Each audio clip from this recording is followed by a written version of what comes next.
Conversations of the Heart, which is a collaboration between Green Acre Baha'i Center of Learning. We are in Elliott, Maine, the homeland of the Abenaki, which is part of the Wabanaki Confederacy. And we're doing this in collaboration with the Bahá'í Publishing Trust. And I'm going to hand it over in a little bit to Bahaj Taherzadeh, and he will introduce our honored speaker today, Kevin Locke. I want to tell you a little bit about Green Acre if you don't know anything about what Green Acre is. Green Acre has been here in Elliott, Maine since the late 1800s, bringing together diverse voices from around the world to together talk about, think about the issues of the day and to figure out what we can do about it. And that continues to be our mission. I am going to start today with a prayer, with a song, and then I'm going to hand it over to Bahaj. A lover feareth nothing, and no harm can come nigh him. Thou seest him chill in the fire and dry in the sea. A lover feareth nothing, and no harm can come nigh him. Thou seest him chill in the fire and dry in the sea. A lover is he who is chill in the fire. A knower is he who is dry in the sea.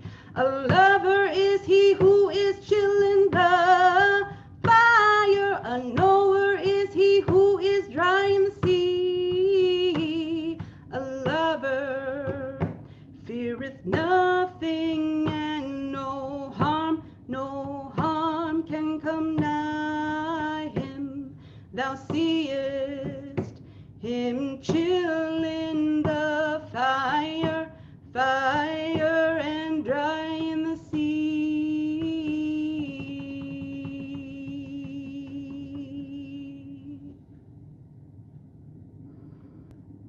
Thank you, Jessica. Good morning, everybody. I'm very pleased to be able to say a few words of welcome and introduction on behalf of the Bahá'í Publishing Trust. I think today's speaker probably needs very little in the way of introduction to many of the people who've tuned in today. Kevin Locke is well known to all of us, probably as a performer and as an educator. And Kevin's performances with the hoop dancing, with the Indigenous Northern Plains flute, with storytelling, have probably captivated everyone who's here today. And Kevin's work, not just as a performer, but as an educator and someone who has done so much to ensure the survival and the growth of Indigenous culture throughout the world is really something that's hard to overstate. The Publishing Trust was very lucky to work with Kevin on his book, Arising, which is a memoir that he wrote with Kim Douglas and Aaliyah Douglas Kavari a few years ago. And so I would be remit in my responsibilities with the Publishing Trust if I didn't say a few words to sort of plug that book. If anyone doesn't have Kevin's book, Arising, it's available at Bahá'íBookstore.com. And personally, I can't recommend it enough. You will not only learn of Kevin's life and story, but you will learn a great deal about Lakota beliefs and practices and how Kevin sees those as integrated with his beliefs as a Baha'i. It's a thrilling read, and I recommend it to everyone. That's Arising by Kevin Locke, and that's available at Bahá'íBookstore.com. So I won't say much more in the way of introduction. I believe Kevin today will be talking primarily about research that he has done in collaboration with Christopher Buck about divine influence in the Americas. So I will ask you to join me. I'll ask you to remain on mute, but please join me in welcoming Kevin Locke. Lila pila maya palo chanke wana wicho e chik alawaka hinta cha shni hani eche oa piki he arising yapati ta chanke lila opele chiche ona yua cha washte na page usapi ena ha wana daku lila tanka na lila tke yuongala ka pikta chanke le unchi makaki le kea wita nesha makawita kile wakantanka kawokunze egenake chanke hechekse iwongala kapik tamitaki pik. We'll go with English for a little bit here. All right.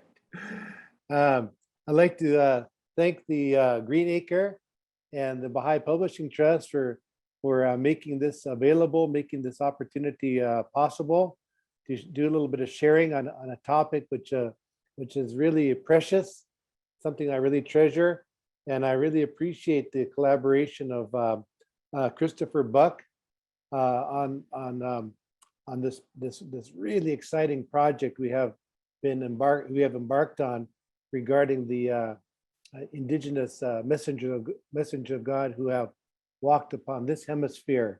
And before I go too far, I wanted to do a kind of like a sample acknowledgement, since that's one of the topics. And these are usually done at the very beginning, so it's an appropriate. I'll do this. It's in the form of a prayer, and so here's just a sample acknowledgement. Grandfather above, we acknowledge the holy ones you have sent upon this land to kindle the sacred fire in the hearts of us, your grandchildren. We are eternally grateful that in ancient times you have sent the peacemaker, white buffalo calf woman, breath maker, sweet medicine, and a myriad others to breathe holiness and beauty upon this turtle island and your grandchildren here, and to teach us your laws and to enable us to draw close to you, and especially to love and cherish our relative, Grandmother Earth, and all that dwell upon her. In particular, we acknowledge the holy ones you have sent to the spot upon which we stand, and the nations and kindreds who have been the custodians of that sacred trust. We ask that you breathe upon and fan the embers of the fire of love and faith in our hearts and minds, that our footsteps may tread your path, and we may restore peace and order upon this blessed land. That's just a sample of a possible land acknowledgement. And we do have a PowerPoint presentation, and it's going to be a voice activated PowerPoint presentation. I'm going to be the voice, and then Jessica is going to be the activation. So we can probably go to the first slide. Here you can just see it. This is the opening slide, and it has on the right side you can see the reference to Viracocha, and this is in somewhere in the Andes. Okay, next slide. Okay, well, this is a work in progress, and we just wanted to put a little caveat in there that it does not represent the official views of the Baha'i faith, but yet we're really thankful to be able to present this here under the auspices of both Green Acre and the Publishing Trust. Okay, next slide. And this is a image of my mom, and she's really the inspiration behind this, because She was born in 1928, and then throughout her life, especially her formative years, this information regarding these divine messengers was always reinforced and taught to her by her parents. And they would participate. Of course, everything was illegal at that time. You know, that wasn't until 1978 that the American Indian Freedom of Religion Act was passed. And prior to that time, for almost 500 years, you know, the indigenous people were, well, pretty much treated as agents of Satan, as having demonic worship and things like this. But yet, the influencers of my mom kept this information alive, and she was the beneficiary of much of that. And so then, as an adult, she had this real passion about bringing this information into more general consciousness. So that she's really the inspiration behind this. Okay, next slide. And she presented, she and Jacqueline Leftambo did present information at the Parliament of World Religions in 1993 about this theme. And they also present a lot of information about the current status of indigenous peoples, not just here in this hemisphere, but all over the world. But that's quite an extensive topic we can't really treat here. Okay, let's go to the next. And this is something about universalizing Baha'i universalisms.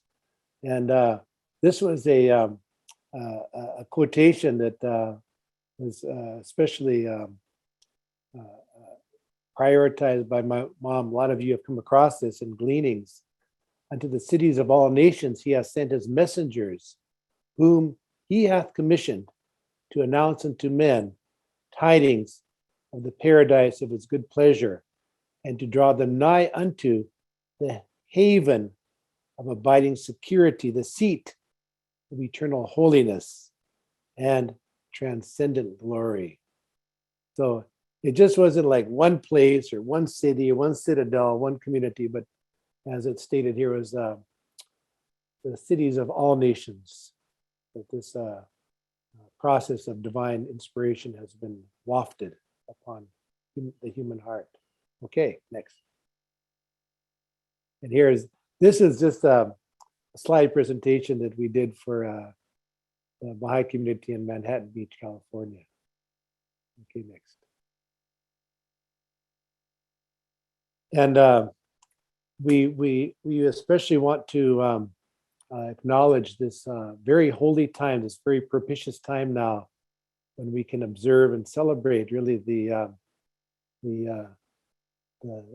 dawning of the formative age, and of course to recognize at the same time the passing of the representative of the heroic age, the Master Abdul Baha. Next. And especially we wanted to emphasize these real dynamic principles and certain principles that are not in any of the other sacred books or sacred teachings. Okay, next. One of them would be this special prophecy attached to the indigenous people of this hemisphere.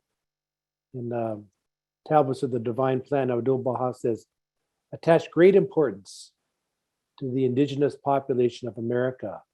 Likewise, these Indians, should they be educated and guided, there can be no doubt that they will become so enlightened as to enlighten the whole world. So you can imagine this is probably the most famous teaching or prophecy associated with the indigenous population of this hemisphere. And it has really been the impetus for so much consultation and so many plans. Okay, next. So this it does sound like it's a conditional prophecy, but I just can't help but believe that it will come true. It's not a matter if, but how and when. And but what is that process? Okay, next. Okay, here's some conditions here. This prophecy requires will and wisdom to be fulfilled. Also, this prophecy is certain to occur. When and how it will happen depends on time and circumstance. And also the conditions must be ripe or right. And it also involves the process of the fulfillment. It will take time. And that it's also progressive. Okay, next. And it's not self-executing.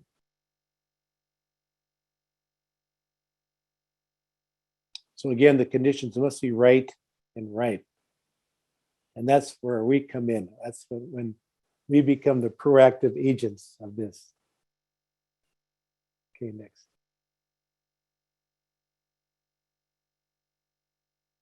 Okay, we cherish the hope that at this final conference, the friends will arise with enthusiasm and determination not only to win the remaining goals of the plan, but to carry out Shoghi Effendi's injunction to win the allegiance of members of the various tribes of American Indians to the cause, thereby hastening the period prophesied by the Master when the Indian peoples of America would become a source of spiritual illumination to the world.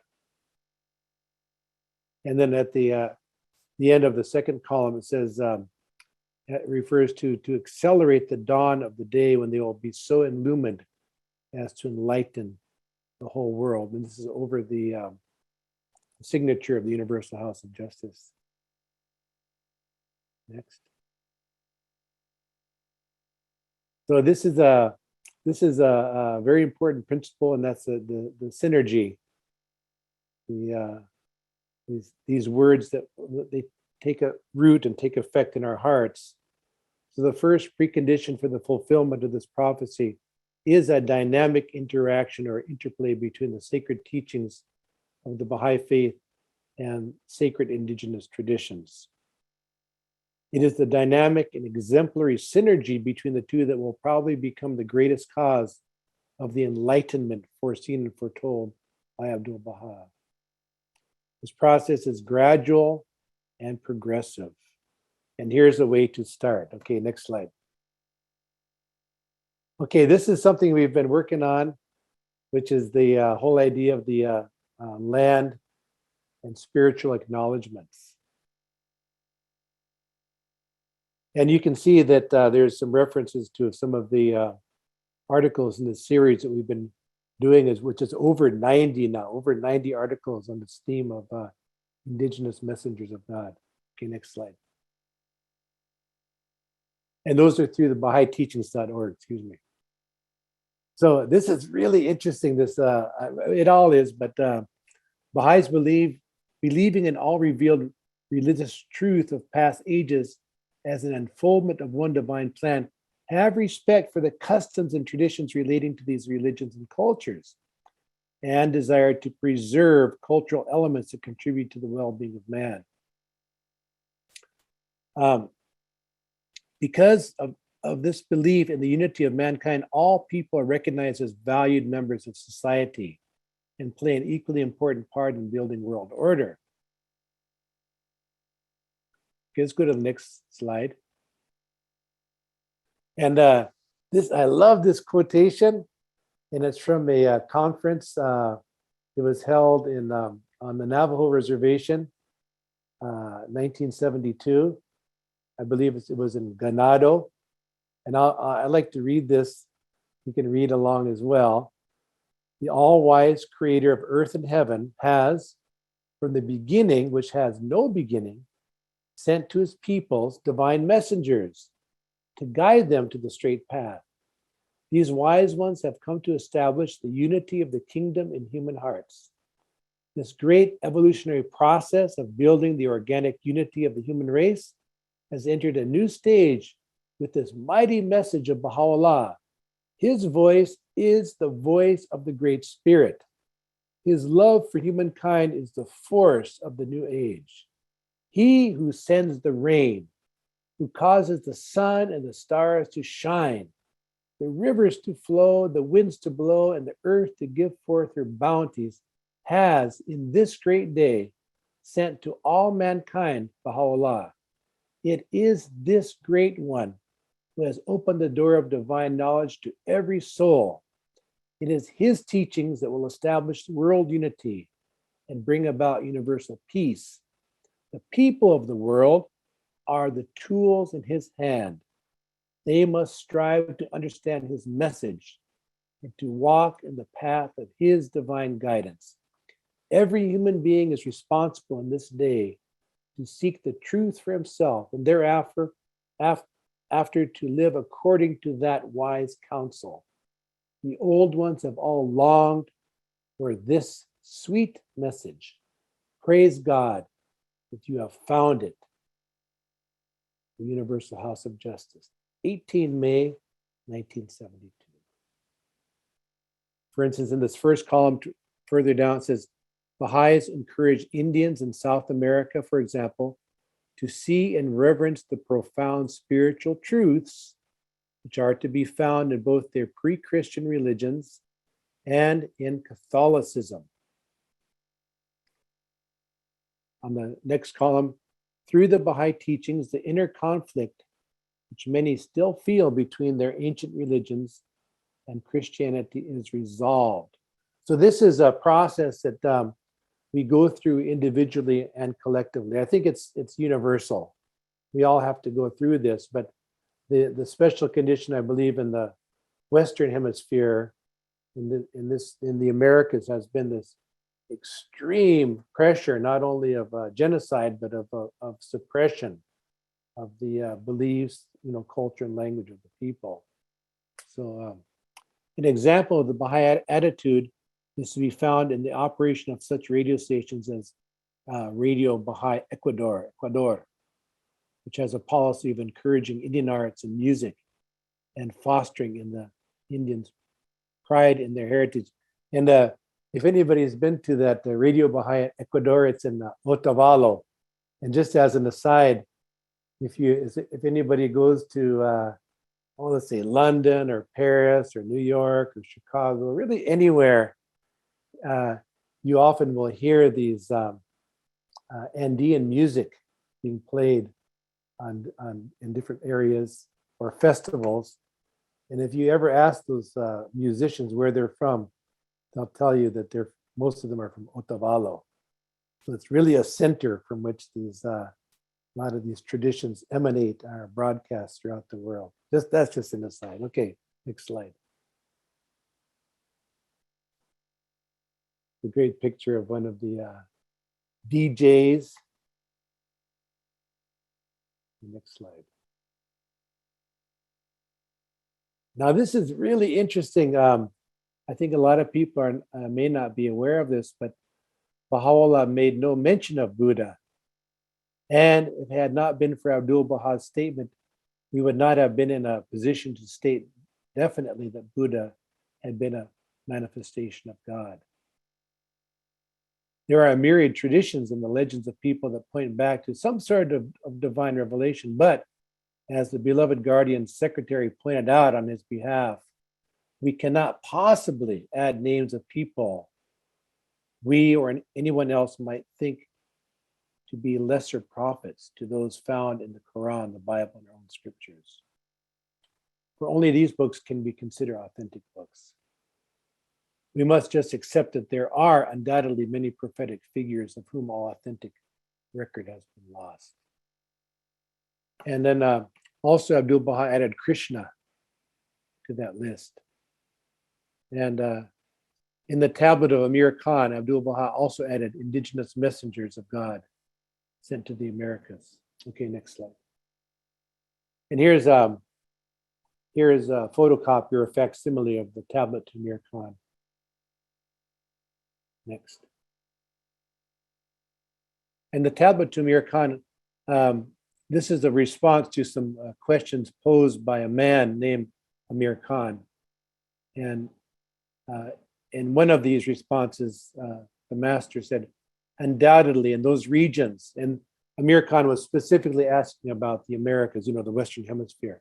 undoubtedly in those regions, the call of God must have been raised in ancient times, but it hath been forgotten now. And then you can see the transliteration of the from the Farsi. Okay, next slide. So here Abdu'l-Baha establishes a new dimension to the Baha'i principle of progressive revelation. Indigenous messengers of God to the Americas. Okay, next. And here's some of the, you can see on the left-hand column some of the indigenous messengers, and then the references to them in the series on in BahaiTeachings.org. And so I can name them. I think it would be really good. So we can see, starting on the left, the peacemaker, white buffalo calf woman. And I'm not saying that word listed there because usually the Haudenosaunee, you know, to whom the peacemaker appeared, they usually don't vocalize that name of the peacemaker. But number two, we say that all the time. Ptehincha Laskawi is how we say it. Ptehincha Laskawi means the white buffalo calf woman, because everything the Lakota people do that's in which we identify ourselves and establish our relationship, it's all done through invoking her and her name, the Ptehincha Laskawi. Sweet Medicine, who was the messenger for the Cheyenne people. Number four is Lone Man. That's for the Miwatani or Mandan people. Breathmaker is very prominent among the southeastern people, such as the especially Seminole and Miccosukee in Florida, and also in Oklahoma. Okay, next slide. Here we have Quetzalcoatl, the plumed serpent, you know, from Central America. Viracocha from the Andean region. Talking God from the Diné or the Dineta, the Navajo people in the Four Corners. Here's, I don't know really if I'm saying that right, Bunjil from Australia. Galuskop from up there around Green Acre, that area. Okay, next. The Sakichuk, that's, if you go, in Canada, for instance, there's a kind of like a relatively thin area of Canada where there's European languages spoken. But if you go just above that in Canada, it's mostly, throughout a lot of Canada, it's mostly Ojibwe or Anishnabe. And just kind of above that, it's all nothing but trees and Crees up there. And that Wasakichuk is from the Cree area. Nanabush is Ojibwe or Anishinaabe. Ulikron, I believe that's, you get down into around Panama area. The Nobe Bugle. Rainbow Serpent, again, is Australia. And then this one, Chinigchinich, there is a lot of early literature about this figure in the kind of like the Los Angeles basin going out into the Channel Islands area. Okay, next. And then here again, we have the Haudenosaunee, the Iroquois people. Okay, next slide. And this is, of course, one of the original members of the Universal House of Justice, David Rue, who made a wonderful, he was really a scholar on so many levels. And then he was also a great scholar of the peacemaker, again, we referred to earlier, amongst the Haudenosaunee. Okay, next. And this is one of the main historians, tribal historians, who presented information on the peacemaker. And it's a treatise called Concerning the League.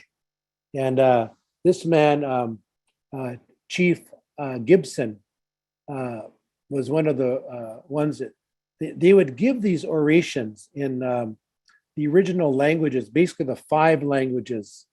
And in this particular rendition, Chief Gibson gave the entire recital, which is lengthy. It takes such a long time to recite.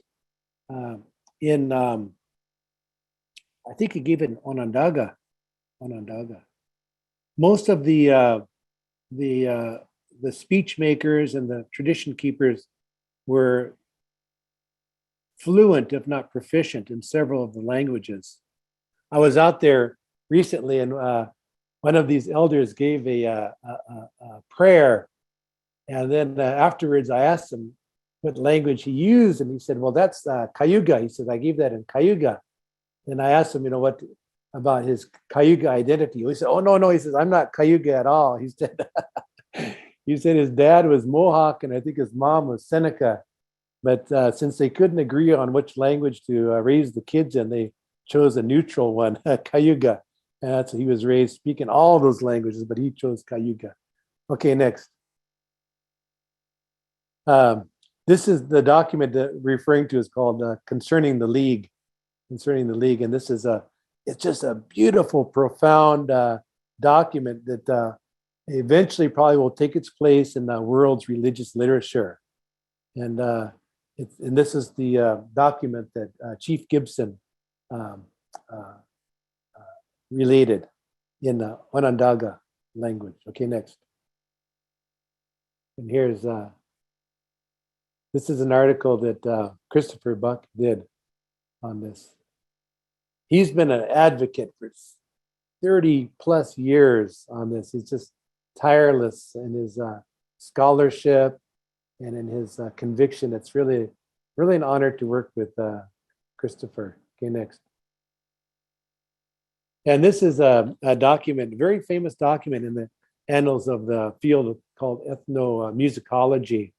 This lady, Frances Densmore, came out to Standing Rock, where I live, in 1911, and she wanted to do research on the musical heritage of the people. Teton, it says Teton, so we say Teton Lakota Toloa, the music of the Teton people. Of course, there at Standing Rock, mostly Hunkpapa, but nobody would really agree to give her information because they needed to observe the protocol, which is to have consensus over what should be presented, officially presented. So so in other words, these elders there at Standing Rock, I live there, but I'm just not there at the moment. But they pretty much commandeered her research project, and so they took over her whole research project and dictated how it should be done, and they directed that the only way they could start is at the very top priority, and that is to give the narrative of this divine being, the holy woman who appeared as an emissary of Tunkashila, grandfather, Ptehinchila Skawi. And so that's what the book starts out with, the narrative. Okay, next. And this is just a photocopy of that. It was they chose the most erudite person alive at that time. His name was Ishnala Wicha, or in other words, translate that, he alone is a man, but it's I guess they translate it lone man now. But he gave the narrative. Okay, next. And it kind of boils down to these ethical teachings that you can see here. And essentially what they are, it's just the golden rule. It's the same. We know that the covenant of God is comprised of social laws, which depend upon the exigencies or the contingencies of people, where they live, the dietary codes and other things. And then, of course, the spiritual laws, which are immutable, they're universal. And these are 10 that he mentioned in his narrative as being directives from this Ptehinchila Skawi. Okay, next. And here's a nice picture of this man who actually published this, which is the Cheyenne Memories. And that's John Stanzentimber, who gave the information about the sweet medicine who appeared at the we call it Matopaha, Bear Butte, there just adjacent to the Black Hills. Okay, next. Here's again another reference to Lone Man. lone man who appeared amongst the Mandan people. And the Mandan are the ones that hosted Lewis and Clark, the famous Lewis and Clark expedition. And, they live just above Standing Rock, but a lot of the sacred sites of the Mandan are currently at Standing Rock, the place where the first man, where his, or actually lone man, who had commissioned or built the ark for the people. And then when the earth was flooded, the people were saved. And the spot where the ark touched down is on the north side of Standing Rock. And historically, the Mandan people made pilgrimages there. And the descendants of the Mandan live in Twin Buttes, North Dakota. There's a lot more, but I'll just say that much. Okay, next. And then here's a nice picture of a buffalo tiger who was from the Miccosukee Reservation in Florida. He passed away several years ago, but he was really a knowledgeable man. And just as an aside, this is kind of an interesting aside. Here the Miccosukee are probably the most culturally conservative indigenous people in North America, I would say. And they were not federally recognized. They fought 3 wars with the U.S. That's a whole different thing. But anyway, the Buffalo Tiger petitioned the U.S. government for federal recognition, but they wouldn't recognize him. So he had the idea of contacting Fidel Castro. So Castro sent a plane up. This is back in the late 50s, small charter plane, and flew them down, him and some other Miccosukes, down to Havana. And Castro drew up the recognition, and he signed it and everything. And they were recognized by Cuba, and he was just about to get the Soviet Union and North Korea and North Vietnam to sign on as well, China. But at the last minute, Congress contacted Buffalo Tigers. Okay, wait, we'll recognize you.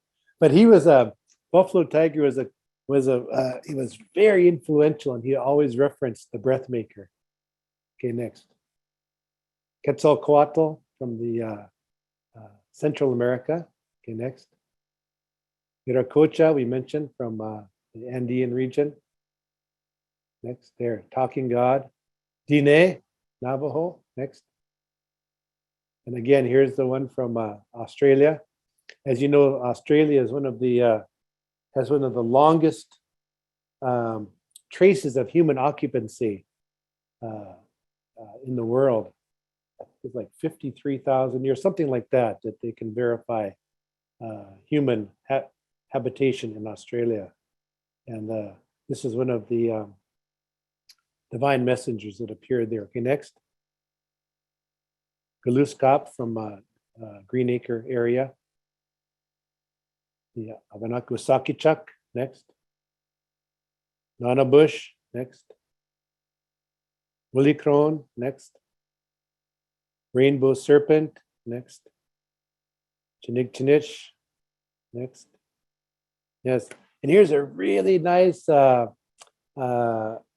here to study the what seems to me as like the fulfillment of these prophecies, which is the exemplary advancement of the people in Panama, the Nobe Bugle, otherwise known as the Guaymi.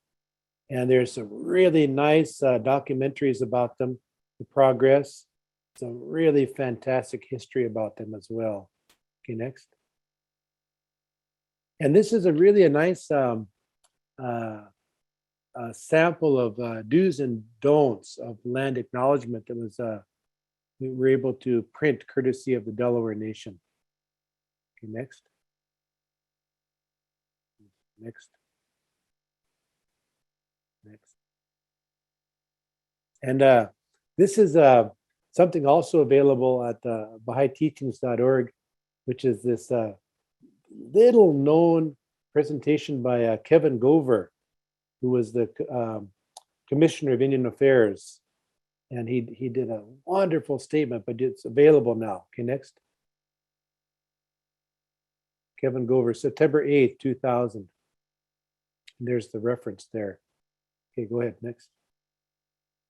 And this is a reprint that Christopher Buck did of this talk, that apology for the Bureau of Indian Affairs, from Kevin Gover, who himself is a indigenous person from the Pawnee tribe. Okay, next. And then Ruhia Khanum,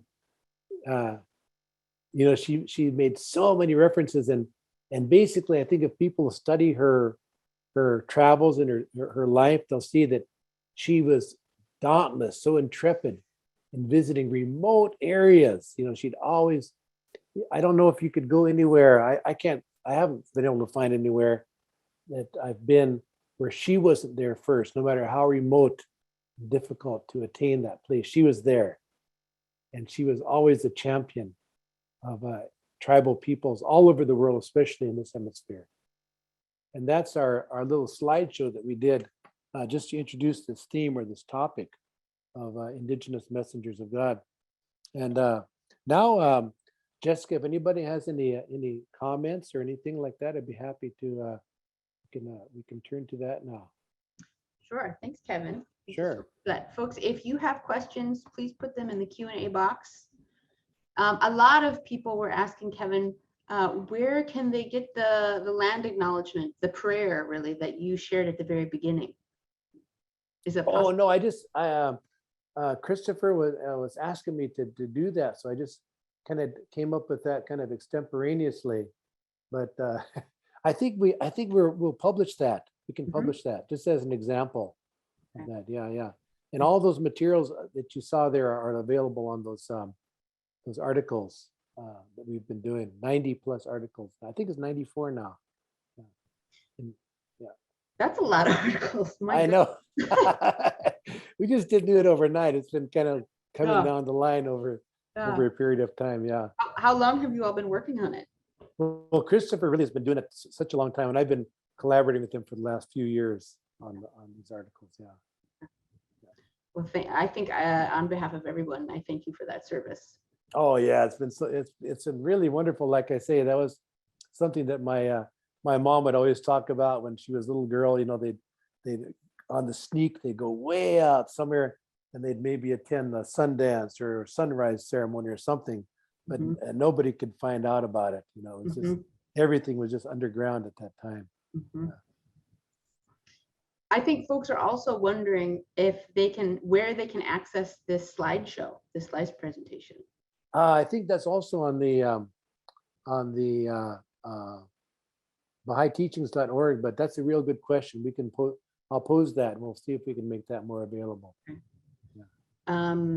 And I think folks, I have access to it also, so I think we'll see if there's a way that we can put it on our website, if that's all right with you, Kevin. Yeah, I think so. Just run it past Christopher and see what he says about it. He knows a lot about those things. Okay.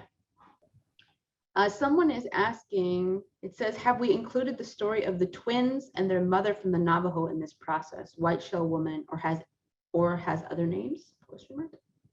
Yeah, our one of the informants that or I should say collaborators is Bitani or Wayne Wilson, and he's really studied so much. But it's such a vast area of knowledge that I'm sure that I'm sure that we've just kind of like, how'd you say that, come across the tip of the iceberg on that. Yeah, there's so much more. The whole idea, I think, of these articles is just to whet people's appetite, just to kind of give them a little glimpse, and then so much more can be delved into. And that's why we put all those at the end, the suggested readings and the references in there, so on the slideshow. So it really would be good as soon as Christopher gives the go ahead, we can make that, people can refer to those. Yeah, make those available. Wonderful. Yeah, I think something that I learned during this slide presentation was that Baha'u'llah never mentioned Buddha and Krishna. Yeah, a lot of people don't know that. I did not know that. You don't know that. Yeah. And I mean, so if Abdul Baha is the one who mentioned Buddha and Krishna, and he also then referenced indigenous messengers of God as well. So that needs to be kind of given that due credence, you know. Exactly, that and no other world religion acknowledges or references the spiritual heritage of this side of the world right here, where I think most of the people here, most of the people participants reside, and you know, so it's such a great heritage, and now we can begin to embrace that and reflect upon that. That no matter where we are here in North America, we stand upon hallowed ground. So when we say the prayer, you know, blessed is the spot, and we can think, oh yeah, even right here where I'm at, you know, for thousands of years, people have been praying here and longing for this day of fulfillment.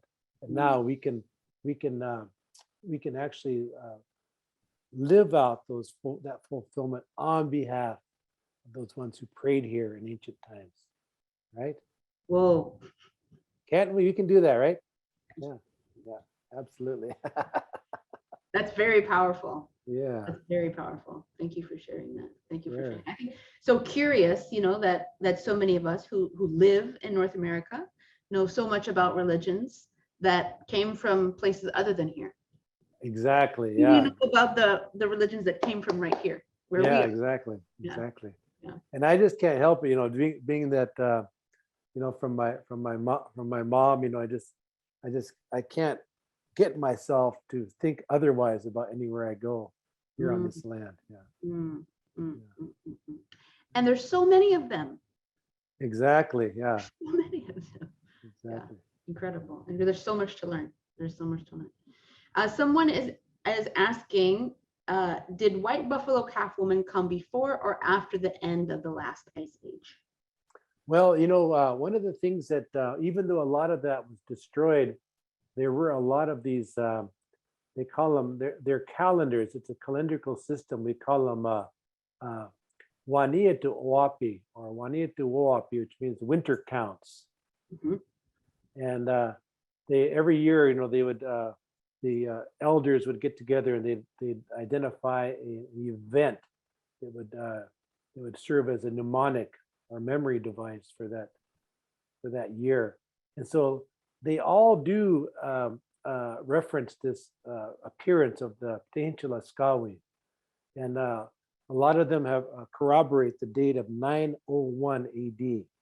901. So that's, you know, that's just over 1,000 years ago. So it's not that far back. So white buffalo calf woman, we believe, came about 1,000 years ago. Something like that, something close to that, yeah. According to a lot of the winter counts. Of course, you know, we can't get it exact, but pretty close to that. Okay. And somebody, again, about white buffalo calf woman, they're wondering, is she the sole female messenger from this continent? No. There's actually quite a few. Like the neighboring people to the Lakota, the Rikara or the Sahnish, and their revelator is Mother Corn. Mother Corn, the one that brought the teachings to the people. And that figure of Mother Corn is quite predominant, especially up and down the Missouri River, you know, in the prairies in that region there. Someone, I'll just read what she wrote. She said, I've had the bounty of visiting and staying at the Navajo reservation back when I was a teen, and now I live about 4 hours away from the Cherokee reservation in North Carolina, which I have visited a couple of times. How do you, Kevin, suggest how can she reach out to the indigenous folks of that region where she is now? What are some ways to extend friendship as a visitor who cannot actually live on the reservation? Oh yeah.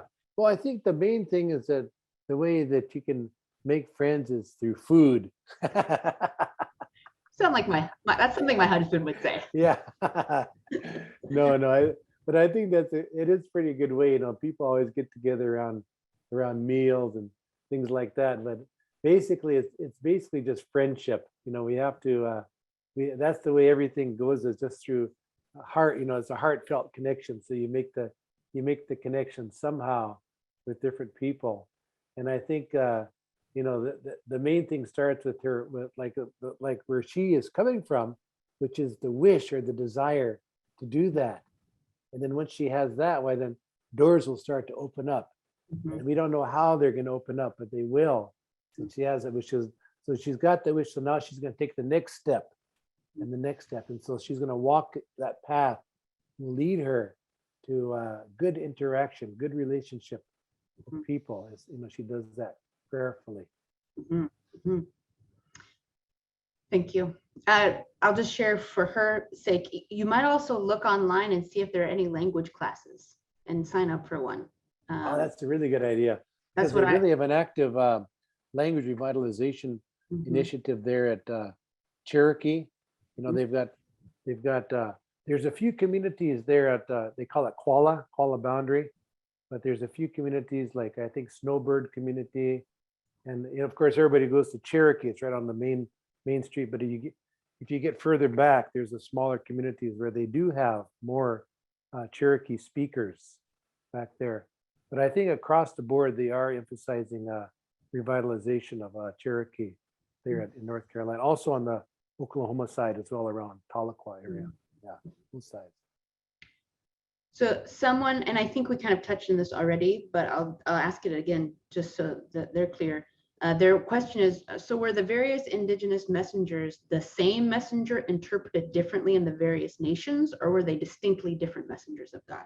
Well, I think we just go back to that quotation from Baha'u'llah Gleanings referring to God, is that he has sent his messengers to all nations, unto all nations he has sent his messengers. So I think somehow, even though some of them may have appeared to more than one nation, but I think it's, you know, it's just a pervasive blessing that occurred all throughout the world. But of course, we're referring here to the Western Hemisphere. So that, yeah.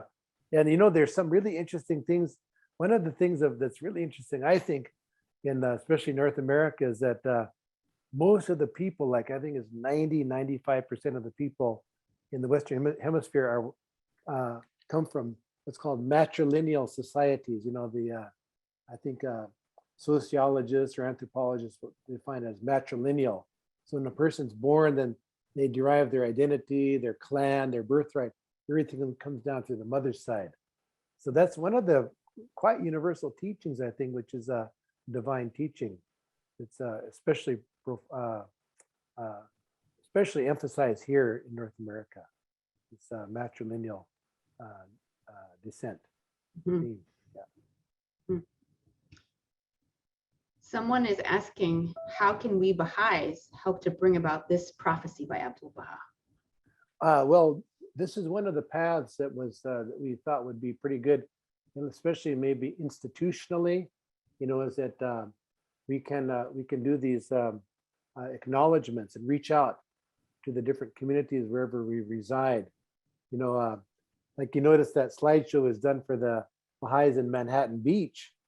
So even though I don't know what the indigenous community is like around there, if there even is one, but you know, theoretically, if they do locate somebody, they could use this idea of recognizing that divine messenger.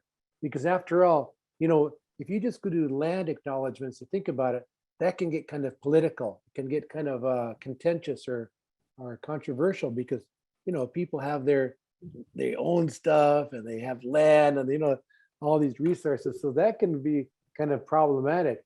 But if we just transcend that and we think that on this land, you know, these holy ones have walked upon this land. And I always think about, remember like a week or two ago, there was a headline news about in White Sands, New Mexico, they found all these footprints of especially kids and all the kids playing around there. And I think they're carbon dated at like 23 to 28,000 years. And they found mammoth prints and everything else in there. So here's all these people, they're all little kids playing around there, and they left their footprints there. So it gets, you know, I just think that's really profound, because those footprints come from somewhere and they lead somewhere, you see? Yeah. And so it's really profound that we think of these tracks, these ancient ones have left. Now those may have been just kids, but we think also, you think of the long obligatory prayer, these by these footsteps in this wilderness, and by the words, here am I, here am I. Remember that? Yeah. And the breath, you know, this is the first song of the Peninsula Skawi, is about her breath, her visible breath. And then as she left the community, she talked about her footprints there, that she left footprints there. And those are the traces of her teachings that the people will walk with into the future. So, Wow. so here we are today, you know, we're leaving these tracks, and these tracks now, they're all converging, they're all coming together on a new summit. We're all being summoned now to achieve that summit. And now as we look around at each other, we can see we all have the same goal, you know, to achieve that summit. But we know that we'll never reach that summit unless and until we unite and help each other to achieve that. And we call upon our ancestors also to bolster and support us. And you know, the divine footsteps that God left with our ancestors too will support us as we go forward. You just went into like preach mode. It was great. Love it. So somebody is wondering, this is a great question. Can you speak about how we can understand ceremony in light of teachings of the Baha'i faith, and what role you see them, indigenous ceremonies, playing as the formative age advances? Well, you know, what is a ceremony? You know, it's just like when you started this the Zoom session, Jessica, you made that song, that beautiful song. It kind of created that. It's a formality that invokes these universal human attributes, like we all long for, you know, to achieve nobility, harmony, beauty, and of course, music is so universal. So especially like yourself, you have that gift. God gave you that gift.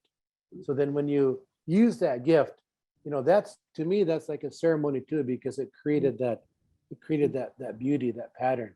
See, that's what we're asking for, is to walk in beauty, to follow the blessed beauty. And so that beautiful intonation, to me, that's a ceremony. So we all participate in that.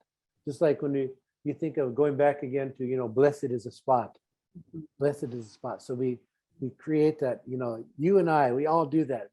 We add beauty as we walk this path together. And we can contribute to that blessedness of all these areas where we are. Of course, blessed is spot, it does mention all the topographical features. So I think that's a great way to do land acknowledgement too. Yeah, I think. Would you agree? Yeah. I had to think. I mean, yeah. I just want to agree because I think it's amazing. really, I like feels to right. do that too. I do that. Yeah. Yeah. To me, that's a great land acknowledgement right there. That's great. Yeah. So someone is also saying Tecumseh is considered by some to have been a Christ-like figure. What insights do you have into this? Thank you. Well, you know, Tecumseh, the main thing that when you think about what he was trying to do, which was to create unity, And remember, I haven't really studied him very much, but I know he was Shawnee, you know, Shawnee, and and then one of the things that he admonished the people to do was to eschew materialism, like to disencumber themselves from attachment, and you know, like lusting after material things, you know, like that. You know, so he did give a lot of really profound teachings, but I think he's always thought of as more of a political leader. But he was inspired because, remember, he did want to create all that unity in order for the people to have life. And of course, unfortunately, at that time, you know, they were united against the aggressiveness of the U.S., which is, at the time, the U.S. government was all about just annihilation, you know, elimination or eradication of the indigenous population, because that is on the first page of the Declaration of Independence about the treatment of them, and they use the term merciless savages. That's all right on the second paragraph of the Declaration. So that's the founding, you know, one of the key documents. And so I think Tecumseh knew that and knew that the only way that they could survive as a people was through unity. Yeah. Sad but true. I did find, so Christopher had sent me the link to the slideshow, and it's actually on the web, it's on our website. That's publicly available. Kevin, do you think it's okay if I share that with the? Yeah, you should put it down there for sure. Yeah, people can. Folks, I'm gonna put it in the chat, the link. Yeah, just reference it, sure. There we go, it's in the chat. Very good. And somebody had also placed in the chat somehow what you had said earlier to open the land acknowledgement, the spiritual land and land. Oh, okay. So that is in the chat. A lot of people were asking for that. Yeah, I can send that to you as well. Okay. I've got it. Beautiful. So, yeah, let me send that. Got it right here. I'm going to send that to you in the email. Okay. Wonderful. Thank you. And you can put it up however you want. It's no worries. Okay. Yeah, there you have it now. Thank you. It should be on your way. So someone is wondering, they're saying, would you have any suggestions about partnering with the academic world to bring this amazing wealth of knowledge to universities and students? Yeah, we're doing, Chris and I have been doing this series, several iterations of it through the Wilmette Institute. So we're doing it. So it is available as an academic topic. You know, I think it's accredited and everything through the Wilmette Institute. Yeah. So it's already. Yeah, we're on it. We're on the case. Somebody's asking a question which you all can find. So this person is saying, please give names and authors of a few books of North American Indian religions, which is in the slideshow. Yeah, it's in there too. Yeah. The link is in the chats for that. Yeah, just go out there and pick out whatever you want. Yeah. Oh, someone is wondering. It says there, they say, where please is beloved Abdul Baha's writings acknowledging Buddha, Krishna, and indigenous people, the indigenous messengers of God? Okay, it should be in that slideshow. It should be in there, and I think Chris might be on this. Is he on this? I don't know if he's here or not. He might be, because if he is, well, he's really good at, he can instantly at his fingertips send you those references. That's a really good question. Yeah, there, I think from Christopher Buck to everyone. Yeah, he's on it. Someone is wondering, Kevin, if you would honor the group by saying your Lakota name. Oh yeah, that's easy. It's Tokeya Inajin. Tokeya Inajin. Yeah, Lakota language, just like every language, has a lot of phonemes that are not present in English. And so there's a few of them in there. But yeah, Tokeya Inajin. And it means the first to arise? Is Something that right? like that. That'd be a pretty close translation. Yeah. Is that what you would say it means? I would say that. Yeah, I would say that. Yeah. There's a lot of questions in here. This is great. Someone's wondering, what they're saying is, what was Black Elk's position in relationship to the manifestations of God? So maybe perhaps is Black Elk considered to be a messenger?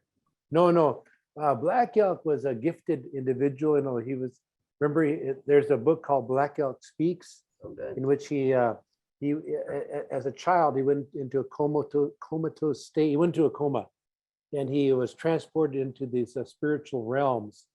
And he saw, through symbology, he saw this whole divine drama, like a theophany, playing out, in which he saw his own people. He looked into the future, and then, you know, this became like the theme of his life throughout his life, and he went through all these incredible experiences.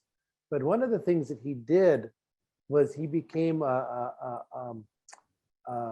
he was mentored to this man. His name was Hehaka Pha, Elkhead, and Elkhead was the keeper of the relic, you know, the original pipe that the ancient Skawi brought. And so he was the keeper of all that knowledge as well, Elkhead. And so then, so he was the main disciple of Elkhead. So we got all this information. And then later on, a man named Joseph Epps Brown, who I met him, I knew him. He right at the very end of his life, he was able to get so much of this information from Black Elk. It's in a book called The Sacred Pipe. So but yeah, Black Elk was just really a gifted person. and a really gifted person, and it's such a precious gift that he brought. And of course, that book, Black Elk Speaks, I think it was like 1931 or 32, and then it was published, but it didn't sell anything. It didn't sell at all. It was just like it just collected dust until somebody discovered it in the 60s, and then it kind of exploded back, I think, in the late 60s. But it had just lain dormant for almost 40 years before that. But it's really an amazing document, and because it really, you can see that he was so in tune with the forces released through the revelation of Baha'u'llah. That whole world opened for him, but he just didn't have. He never heard it. He never heard that message. It didn't reach him, but through his visions, he was able to be in touch with it, as so many people were all throughout the world. Yes. Somebody is asking, and I'll answer this question for you. It says, can we organize local Zoom events and share this recording? Yes, this recording will be on Green Acre's website in probably about 2 weeks, and you can come back and you can use this recording for sure. Hi, Nancy Harris from Louisville, my old community where I moved from. What she's asking, was the birth of a white buffalo calf several years ago significant to the religion? Well, there's been a lot of them recently, and it's I think it's portentous, because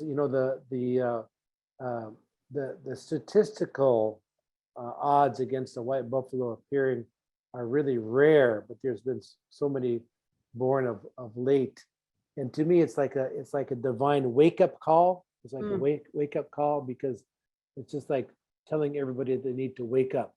So it's time to wake up, time for us to become activated, to open our ears, open our eyes, our hearts, and to realize that God's voice is resounding over the earth now, and we're all being summoned. We just have to wake up to it and become attentive to it. And of course, we as Baha'is have the divine blessing of being able to be a part of this awakening process, not just for ourselves, but for our friends and relatives as well. Yeah. Thank you. Yeah. Someone is asking, how do you feel about non-Indigenous composers using Indigenous motives or motives that are meant to mimic Indigenous music in their musical compositions, if done from a place of respect? Where do you feel the line is with cultural appropriation? Yeah, that's really an interesting theme. And if you go to part 2 of this, the prosperity of humankind, part 2, the last paragraph is on the theme of collective trusteeship. And it really addresses this. It's on that document, Prosperity of Humankind.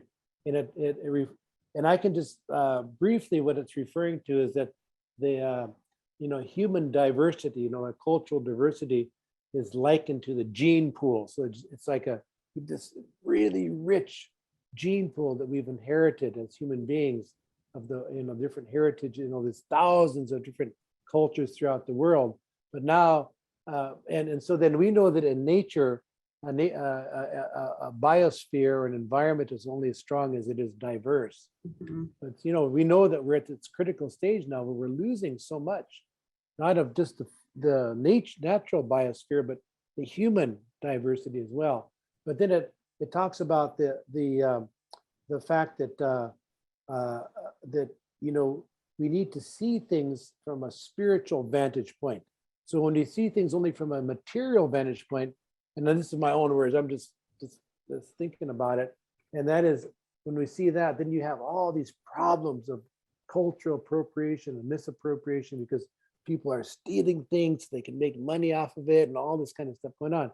But yet we know that the human spirit transcends culture and language and all these things. And so that from a spiritual vantage point, and my real strong belief is that we are all legitimate heirs to the riches of the human spirit.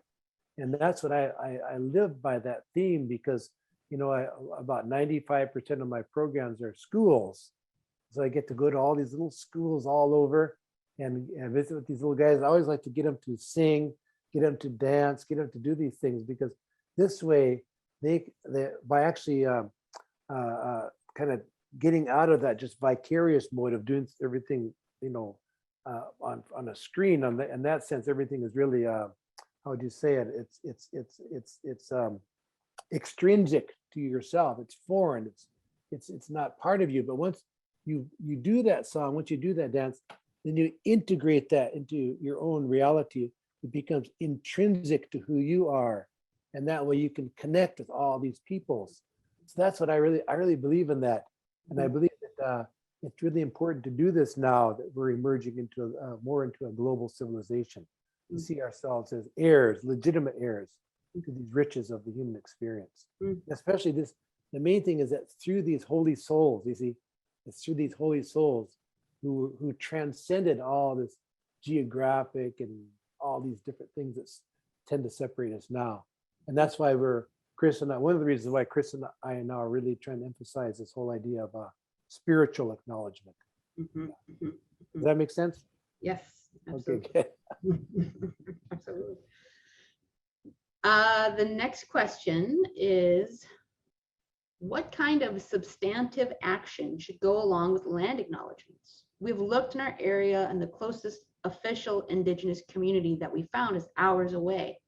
Our community has been wondering what kinds of actions we can take in our very metropolitan area outside of DC. We're also concerned about reaching out to Indigenous communities as predominantly white folks. How can we make overtures that will be well received in light of the horrible treatment of Indigenous peoples? yeah, that's pretty good, because you can always get a hold of some Washington Redskins over there. God. Not just kidding. No, but there's a lot of Indian people living in the Beltway there in DC. I'm just seeing if you're still awake, Jessica, that's all. But there's a lot of Indians living in the Beltway there. And you can always get in touch with some of the folks over there. I think that's a really good way, because I know that, in the Indian world here in the US is kind of small. Everybody knows each other. So I think if you're really richly blessed over there in the Beltway, around that area, DC, Northern Virginia, and throughout that area, because you can make those connections. It'd be really good. Yeah. Oh, and go ahead, start. Go ahead. No, please, you weren't done. No, I was just going to say that the reason why I'm here in Austin is we're doing a program for Indigenous Peoples Day at the Capitol here in Austin. I got to take off pretty quick for that. So I just, okay. Yeah. Okay. All right. Do you have 5 more minutes? Maybe, yeah. Maybe 2. Let's do 2. Yeah, okay, 2. We'll do 2. I was just gonna say to this friend also, maybe there may be an urban like Indigenous center, like there is in Chicago or Minneapolis, and that's a place where Native folks may congregate that you could get connected to. Yeah, you can do that. It's a good point. Last question. There's a lot more, but this will be the last one. Are there any prophecies in Indigenous teachings regarding the coming of Baha'u'llah or a universal manifestation of God? Oh yeah, I think so much. There's really so much, that's in there. But I think through the lens, we have this opportunity, especially as Baha'is, we have this powerful light, like this beautiful, pure light that we can shine on whatever our heritage is, and we can identify these things, these universal themes and things, and they just stand out in bold relief. So yeah, that's really something that we can look at. And I think, all the prophecies only take on meaning in the context of the fulfilling revelation. So I think that's a phenomenon across the board. But yeah, we can really do that. Just like myself, whenever I think of the P'tihintcha Laskawi, she cited her authority as the one who sent her was Tunkashila. Tunkashila means grandfather, but he's referred to as the one that sent all the divine blessings.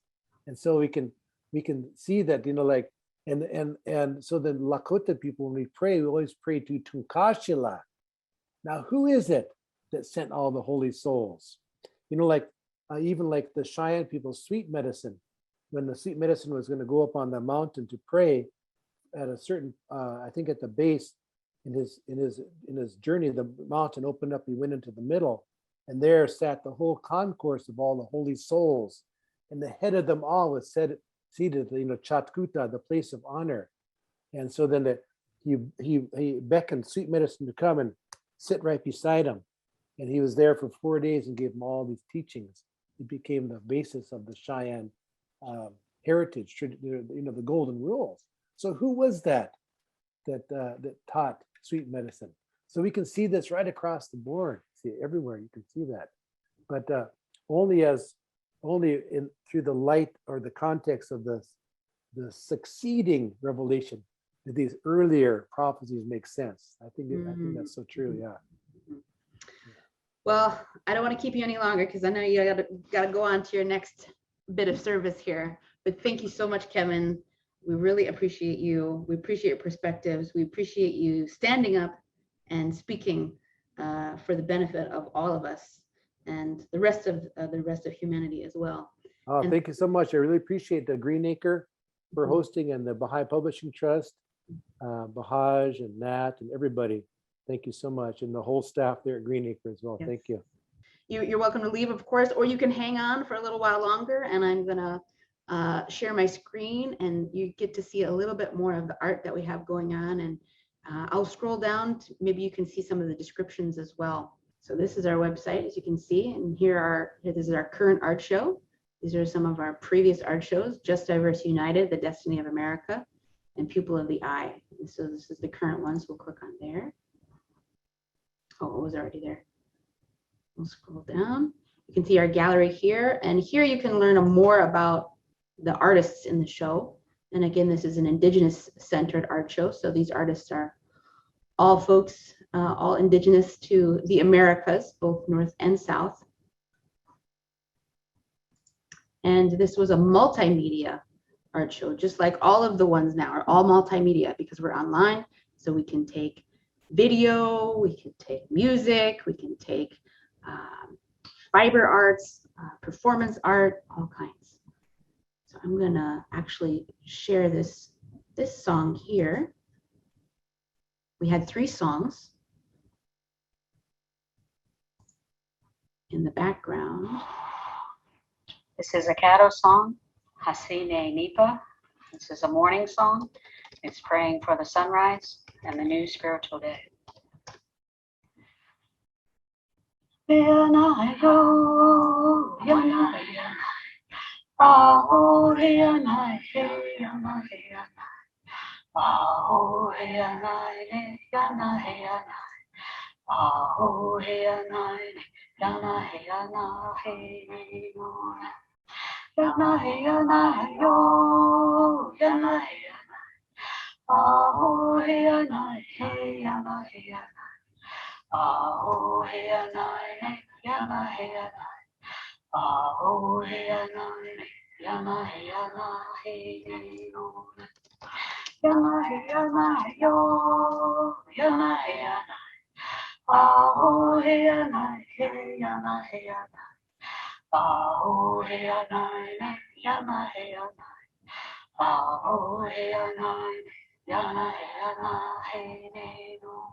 This is a Caddo song, Hasine Nipa. It's praying that we will all turn towards God.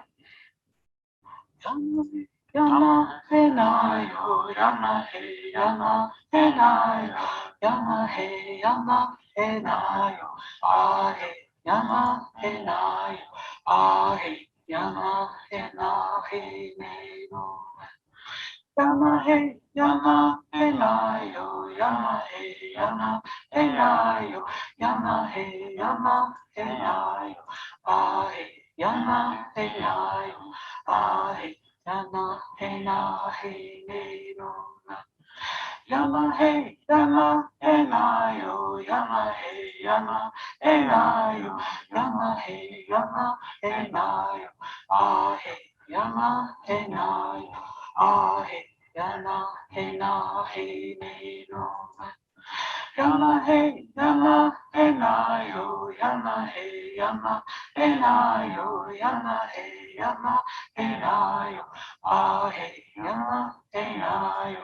Ah he yama he na he ne no.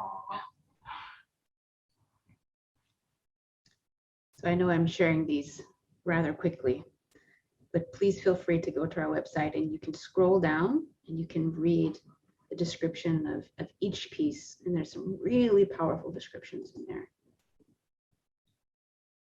It's beautiful. So we've got glass art, fiber arts, songs, a really interesting video called The Prophecy by Roman Arona.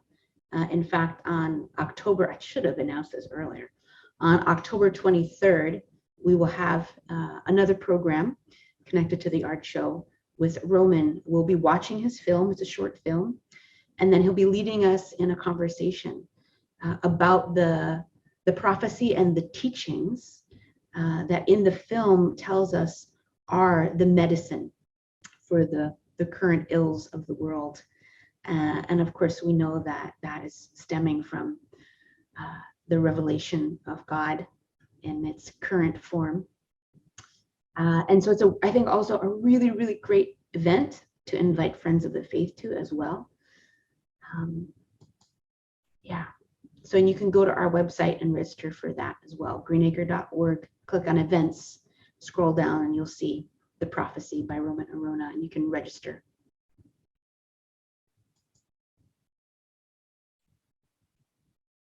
And really the impetus, the intention of this art show. I'm really impressed there's still 127 people here. This is great. We're just looking at art together. You know, the inspiration for this particular show was just to create a platform to amplify the voices of Indigenous peoples. And really reading the descriptions of these pieces is what I feel is most important in a way. Not most important, but it really lends that voice, the voice that we can all hear. This one is actually really interesting when you read it. And these are from folks from all different skill levels. From this, Melinda Salazar, she is a professional artist, to the last one you saw, which is a girl who, not a girl, a young woman who's never before shared her art.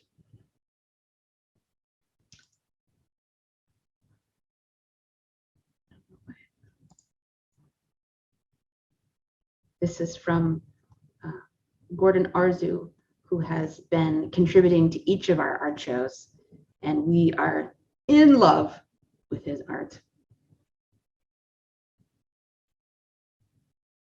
And yes, somebody's asking, can the exhibit be viewed in person at Green Acre? It can be you can call Green Acre, you can find our contact info on our website and set up a time to come and see it. We're not having large showings just due to COVID right now, but it is definitely open to come see.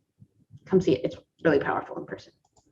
It's set up right now in Reimer Hall, if you all know where that is. Now this has an amazing story. I don't know if Louise is still here. This is one of Louise's pieces. Louise Prophet LeBlanc, who is my auntie. So, oh gosh, I don't feel like, maybe I shouldn't tell you because I want you to go to the website and read it yourself.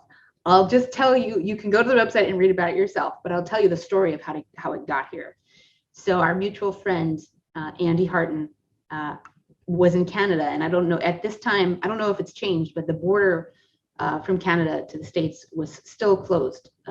Canadians couldn't get into the United States, but he's an American and he was there. So he picked this up from her and was going to bring it down to Green Acre, and he got stopped at the border and for like 2 days, and they flew in an like agricultural expert to make sure that this material, which is all natural, she actually got these materials from the World Center, that it was safe to bring into the United States.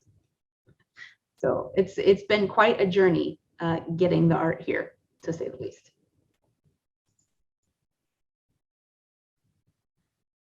I'm not supposed to have a favorite, but this is my favorite one. These are maple seeds, or helicopters as we call them. You can see each one has gold dots on it.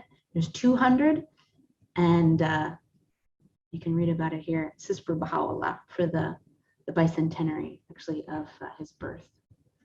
So beautiful.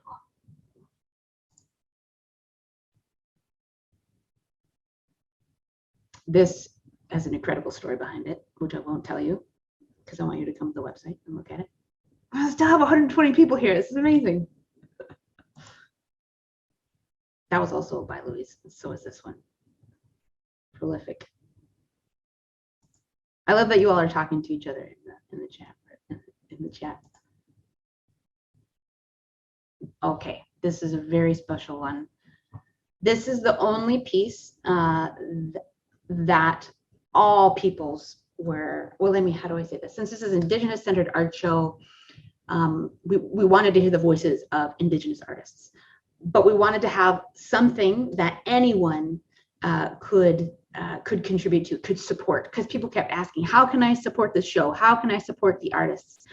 And so we put out a call, and if you didn't hear it, we're sorry, but always look at our website because we always have new things coming up. And we put out a call saying, this is how you can support the show. So people from all over the world beaded these flowers and sent them in. And then Louise and one of her friends sewed them onto this Abba, and it's for Abdul Baha. And our next show is going to be in honor of Abdul Baha, the life that he lived. And we're, of course, going to have this in the show as well, because this is for Abdul Baha. So if you're an artist and you want to contribute to any of our shows, our artist call is going to go out on Monday. And the next show is in honor of Abdul Baha and really what he stood for. I think it's Abdul Baha, promoter of justice, no, champion of justice, promoter of unity, exemplar of service. So really focusing, you can see him wearing it. Yeah, really, wouldn't that be amazing? I want to have a dream about Abdul Baha wearing this. So the next show is really about what Abdul Baha stood for. And so it's, it's wide open to many different representations, artistic representations. That's the last one. Well, friends, with that, I'm going to bid you all adieu. Oh, this one is really interesting. They're all really interesting. I'm going to bid you adieu. Thanks for sticking in there with us. It's wonderful to see you all, where you're all coming from. Thanks for being here with us, and we hope to see you again next time. Take care.